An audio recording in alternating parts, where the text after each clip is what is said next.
Hello everyone, welcome back to JRF Atta. Very good afternoon. So sociology UGC NET दिसंबर 2025 cycle का examination हो चुका है और आज के सेशन में एक एक्सपेक्टेड कट ऑफ हम लोग डिस्कस करने वाले हैं। पूरा डिटेल एनालिसिस मैंने आप सभी के लिए किया था, also live from the centre and YouTube पर भी किया था।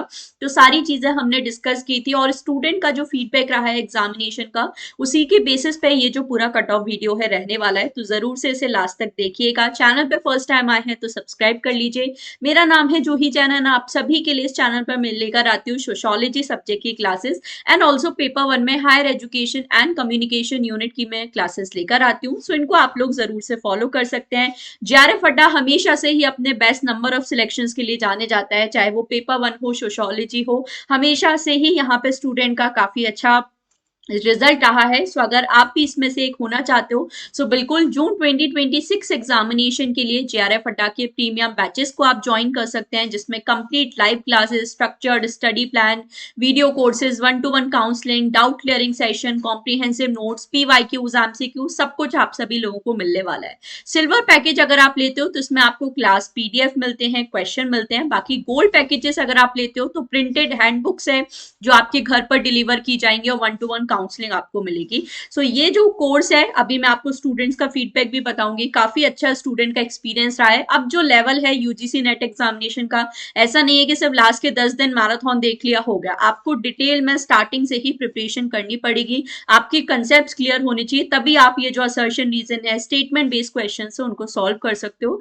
तो इसके लिए आप जरूर से ज्वाइन कर सकते हैं प्रीमियम बैचेस। अभी स्पेशली आपको 20% डिस्काउंट दिया जा रहा है। सो NY20 कोड यूज करके आप इस डिस्काउंट ऑफर को अवेल कर सकते हो और बिल्कुल अर्ली एनरोलमेंट ले सकते हैं 10 जनवरी से। यहाँ पर मैं 10 जनवरी को मैं आपके लिए लेकर आने वाली हूँ यहाँ पे ओरिएंटेशन सेशन, और यहाँ से आपकी जो क्लासेस है स्टार्ट होने वाली है। सो इनको आप लोग जरूर से ज्वाइन कर सकते हो। आज का एग्जाम हम लोग बात करते हैं कि क्या एग्जामिनेशन का हमारा एक्सपेक्टेड कट ऑफ रह सकता है, बट उससे पहले स्टूडेंट का फीडबैक मैं जरूर देखना चाहूंगी। काफी जब से एग्जामिनेशन हुआ है लगातार काफी अच्छे मैसेजेस हैं जो स्टूडेंट्स के आ रहे हैं। सो बहुत सारे स्टूडेंट्स को ऐसा लगा कि बिल्कुल जैसे ये कमेंट मुझे देखने को मिला कि मैम आपने तो पेपर ही आउट करवा दिया। Thank you so much. So thank you so much, आप लोगों की मेहनत है जो बिल्कुल कामयाब हुई है और बहुत अच्छा फीडबैक है जो इस बार के एग्जामिनेशन को देखने को मिला। स्पेशली लास्ट के मैराथन बहुत काम में आए। जो प्रीमियम बैच के स्टूडेंट्स थे उनका और भी ज्यादा अच्छा फीडबैक है। बिल्कुल स्टार्टिंग से ही जिन्होंने हमेशा क्लासेस अटेंड किए तो उनका काफी जो एग्जामिनेशन अच्छा रहा है। अब बात कर लेते हैं कि क्या हमारा एक्सपेक्टेड कट ऑफ रह सकता है। सबसे पहले देखो लेवल ऑफ एग्जामिनेशन की बात करें। बहुत सारे ऐसे स्टूडेंट्स का कहना है कि जो पेपर है इजी था, कुछ लोग कह रहे हैं कि पेपर मॉडरेट था, और कुछ स्टूडेंट्स का कहना है कि पेपर जो है बहुत ज्यादा हार्ड था। तो सबसे पहले अगर मैं बोलूं कि अगर आपको पेपर बहुत ज्यादा हार्ड लग रहा है या एकदम आउट ऑफ द बॉक्स आपको पेपर लग रहा है, चाहे वो पेपर वन हो पेपर टू हो, तो टू बी फ्रैंक मैं मतलब ये बात बिल्कुल बोल सकती हूँ कि अगर एकदम hard out of the box आपको पेपर लगा है तो मतलब आपकी प्रिपरेशन उतनी अच्छी नहीं थी। आप ये बात जितना जल्दी एक्सेप्ट कर लोगे उतना फायदे में रहोगे। दूसरी चीज है कि क्या पेपर बहुत ज्यादा इजी था। देखो अगर हम लोग देखें इस बार कंपैरेटिवली बात करें तो यूनिट वन से आपको बहुत सारे डायरेक्ट क्वेश्चन पूछे गए हैं। ठीक है, मैथ्स का कॉलम स्पेशली मैं बात करूं तो काफी इजी लगे स्टूडेंट को। अगर मैं एक या दो मैथ्स का कॉलम को छोड़ दूं तो मोस्टली आपके एक से ही जो क्वेश्चन है यहाँ पे सॉल्व हो रहे थे। तो ये पार्ट स्टूडेंट को ईजी लगा है। बट मॉडरेट हम लोग इसे क्यों बोल सकते हैं? देखो बहुत सारी ऐसी चीजें जो हमें फर्स्ट टाइम देखने में ईजी लगती हैं, बट जब हम उनके एक्चुअल आंसर्स चेक करते हैं ना तो उसमें गड़बड़ हो जाती है। जैसे ऑब्वियसली आप सभी जानते हो क्रोनोलॉजी बेस्ड क्वेश्चन।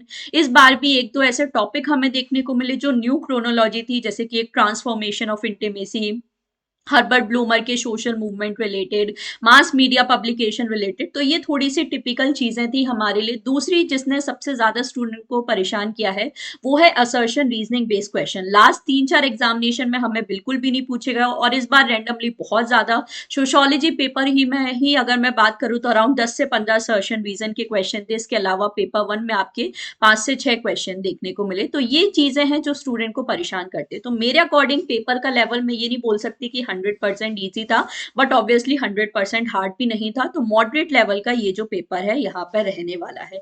दूसरी चीज है, अब अगर यहाँ पर अगर पेपर वन के भी लेवल की मैं बात करूं तो देखो कितने ऐसे क्वेश्चन थे जो डुएबल थे। पेपर वन में आराम से अगर किसी स्टूडेंट ने तमीज से पढ़ाई की है, अच्छे से प्रिपरेशन किया है, अराउंड 30 to 40 क्वेश्चन ऐसे थे पेपर वन में जो बिल्कुल इजीली डुएबल थे। अगर इतने भी क्वेश्चन आपको ऐसा लग रहा है कि नहीं हमारे तो इतने भी नहीं बन रहे, अगेन वही चीज है कि आपने फिर उस लेवल की प्रिपरेशन नहीं किया। क्योंकि मैं खुद भी पेपर वन पढ़ाती हूँ तो मैं बहुत अच्छे से ये चीज बता सकती हूँ। और स्पेशली जेआरएफ अड्डा ने अपने प्रीमियम क्लासेस में, चाहे वो एसपीएम वाला क्वेश्चन ही क्यों ना हो, बॉक्स प्लॉट वगैरह ही क्यों ना हो, ये सारी चीजें सब लोग हम लोगों ने जेआरएफ अड्डा प्रीमियम बैचेस में कवर की है। ठीक है, ये चीजें भी हमने कवर की है। इसके बावजूद मैं आपको बोल रही हूँ कि 35-40 क्वेश्चन अप्रोचेबल थे। उसके अलावा भी आप कर सकते हो अगर आपने और अच्छे से तैयारी की है, बट इतना अगर आपने थोड़ी बहुत भी प्रिपरेशन की है तो 35-40 क्वेश्चन अप्रोचेबल थे। उसी तरह से अगर मैं पेपर टू सोशोलॉजी की यहाँ पे बात करूँ तो पेपर टू सोशोलॉजी में भी जितना भी मुझे अच्छा फीडबैक मिला है स्टूडेंट से, 80 to 85 क्वेश्चन अप्रोचेबल थे। 10 से 15 क्वेश्चन मैं हमेशा स्टूडेंट को बोलती हूँ आपको न्यू देखने को मिलेंगे ही मिलेंगे। तो अगर आप सिर्फ 10 से 15 क्वेश्चन के बेसिस पर जज कर रहे हो पूरे पेपर को तो ये चीज सही नहीं है। 80 to 85 क्वेश्चन ऐसे थे पेपर टू में भी, सोशोलॉजी में भी, जो अप्रोचेबल थे। ठीक है, और दूसरी चीज है, देखो एक चीज बहुत फ्रेंकली मैं यहाँ पे स्टूडेंट्स को बोलना चाहूंगी कि अगर आप सोचो, यहाँ पे सीधी सीधी बात है, अगर 95% बच्चे ऐसे हैं, या चलो 95 छोड़ो, 98% बच्चे ऐसे हैं जो बोल रहे हैं जिनको पेपर बहुत ज्यादा डिफिकल्ट लग रहा है। ठीक है, और अगर यहाँ पर 1-2% बच्चे भी ऐसे हैं जिनको पेपर लग रहा है इजी लग रहा है या अप्रोचेबल लग रहा है, उनके अकॉर्डिंग जहां पर उनके 80+ क्वेश्चन जो है, 85+ क्वेश्चन जो है सही जा रहे हैं, अगर मैं ओनली पेपर टू की भी बात करूं, तो याद रखना आपका जो कट ऑफ है ना इसके बेसिस पर डिसाइड होगा। कट ऑफ जो है, अगर मैक्सिमम स्टूडेंट्स को पेपर डिफिकल्ट लग रहा है ना, तो भी ये नहीं है कि कट ऑफ बहुत ज्यादा लो चला जाएगा। आप आई थिंक पोस्ट ग्रेजुएट बच्चे इतनी बेसिक सी बात समझ सकते हो, जेआरएफ जो है अभी अगर आप लास्ट 2-3 साल का ट्रेंड देखो, 0.5% स्टूडेंट क्वालिफाई कर रहे हैं। 1% क्राइटेरिया है, बट 1% भी नहीं, लेस देन 1%, अराउंड 0.5% स्टूडेंट है जो जेआरएफ क्वालिफाई करते हैं। तो अगर 0.5% भी ऐसे बच्चे हैं ना जिनको पेपर इजी लग रहा है, जिनके 85+ क्वेश्चन सही जा रहे हैं, ठीक है, जैसे भी उन्होंने तैयारी की, 85+ अगर उनके सही जा रहे हैं, तो आपका कट ऑफ इससे बहुत ज्यादा वेरी करने वाला है। तो ये चीज मैं फिर से बोल रही हूँ, जो भी बच्चे बहुत ज्यादा ऐसा सोच रहे हैं कि कट ऑफ एकदम ही लो चला जाएगा, तो आई डोंट थिंक इतना बहुत ज्यादा डाउन जाने वाला है।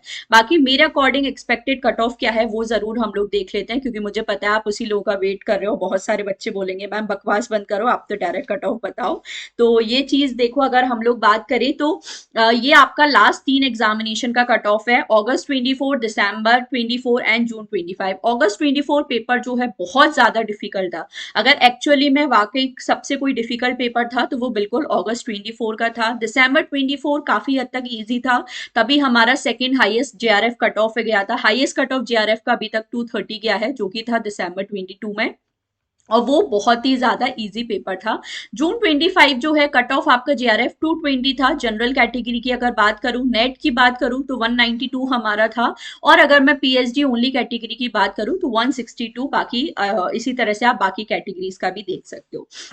अब अगर हम लोग बात करें कि दिसंबर 25 का एक्सपेक्टेड कट ऑफ क्या रह सकता है, तो ये मेरे अकॉर्डिंग कट ऑफ रह सकता है। अगेन बोल रही हूँ, ये सिर्फ एक एक्सपेक्टेड कट ऑफ है, कोई ऑफिशियल आंसर की नहीं। ऑफिशियल आंसर की में इसमें चेंज हो सकता है, बट ऑब्वियसली जितना मुझे लगता है कट ऑफ है इसी रेंज में रहने वाला है। +-2-4 तो आप सभी जानते ही हो, वो हमेशा हो सकता है, बट ये जो है इसी के अराउंड आपका जो कट ऑफ है यहाँ पर रहने वाला है। तो अगर अनरिजर्व कैटेगरी में बात करें, जेआरएफ अराउंड 218 से 224 के बीच में, नेट जो है 190 to 194, पीएचडी मेरे अकॉर्डिंग 160 to 166 के बेसिस पे रह सकता है। ईडब्ल्यूएस कैटेगरी 210 to 216, ओबीसी की अगर बात करें 206 to 10, एससी और एसटी में भी आप देख सकते हो इस तरीके से 190 और 180 वाली रेंज में। और ये आपका नेट एंड पीएचडी ओनली का कट ऑफ है। तो जितना स्टूडेंट का फीडबैक रहा है उसके अकॉर्डिंग मुझे लगता है कि इस अकॉर्डिंग जो है कट ऑफ वेरी कर सकता है। बहुत ज्यादा लो कट ऑफ जाने की चांसेस नहीं है। मुझे नहीं लगता कि 210 या इससे बिलो हमारा जो है कट ऑफ जाएगा, इतना तो मुझे नहीं लग रहा है कि डिफिकल्ट पेपर था। अराउंड कट ऑफ जो है जेआरएफ का अगर जनरल कैटेगरी में बात करूं तो इसी रेंज में काफी हद तक रह सकता है। बाकी +-2 तो आप जानते हो। और जो एक्चुअल कट ऑफ सिनेरियो है वो एक बार हम लोग जब आंसर की आ जाती है तो और बेटर तरीके से डिस्कस कर पाते हैं, क्योंकि तब स्टूडेंट का जो एक्चुअल स्कोर है वो हमें पता चलता है। बाकी इस अकॉर्डिंग मेरे अकॉर्डिंग यहाँ पे जो कट ऑफ है रह सकता है। आपका क्या फीडबैक है? बाकी आप ज़रूर मुझे कमेंट सेक्शन में बता सकते हो, आपको क्या सही लगता है या नहीं लगता है, और जो भी चीज़ है, अगर गलत भी लगता है ना, तो बोलने का भी तरीका होता है। बहुत सारे स्टूडेंट्स को मैंने देखा है, हर बार एग्ज़ाम के बाद पता नहीं क्या हो जाता है उनको उनको ये लगता है कि पता नहीं सारी जो गलती है किसकी है, और हमेशा हम अपना फ्रस्ट्रेशन दूसरों पे निकालने की कोशिश करते हैं। आपकी जो मर्ज़ी है, फ्रीडम ऑफ स्पीच है, आप जो चाहे बोल सकते हो, बट तमीज़ से, ठीक है? ये चीज़ याद रखना कि कोई किसी और की फीलिंग हम अननेसेसरी हर्ट ना करें। तो ये चीज़ हमेशा याद रखें। बाकी मेरे अकॉर्डिंग और लास्ट 2 बार से एक्सपेक्टेड कट ऑफ जो मेरा मैं प्रिडिक्शन कर रही हूँ, काफ़ी हद तक उसी के अराउंड रह जाता है। मतलब कट ऑफ हमारा जा रहा है। बाकी देखते हैं इस बार क्या रहता है। फाइनल जो कट ऑफ है वो आंसर की आने के बाद डिस्कस करेंगे, जो कि अराउंड आपकी 15 से 20 जनवरी के बीच में आने के हाई चांसेस हैं।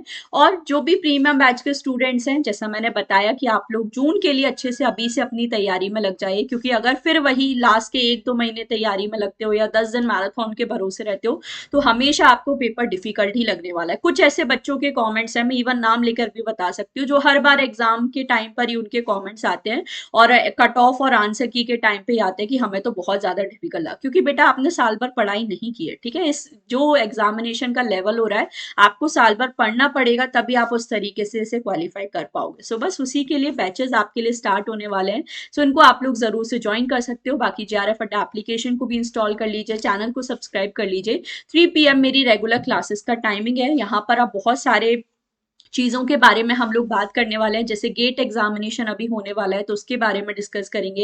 एमपी सेट के लिए क्लासेस वगैरह भी मैं आपके लिए लेकर आ रही हूँ। ऑल्सो एचपी सेट का नोटिफिकेशन आ चुका है। एमपी असिस्टेंट प्रोफेसर एग्जामिनेशन होने वाला है, and for the first time यहाँ पर नेगेटिव मार्किंग भी आपके लिए होने वाली है। तो सारी चीज़ों के बारे में बात करेंगे, क्या पेपर पैटर्न है, क्या सारी चीज़ें हैं। सो मेक श्योर यू आप चैनल को जरूर सब्सक्राइब कर लीजिए। 3 PM पर रेगुलरली हम लोग क्लासेस के लिए मिलेंगे। All the very best, stay tune to JRF Adda. Don't forget to like and share the video. बाकी जो भी आपके व्यूज हैं कमेंट सेक्शन में आप लोग जरूर मुझे बता सकते हो। That's all for today. Thank you so much for watching.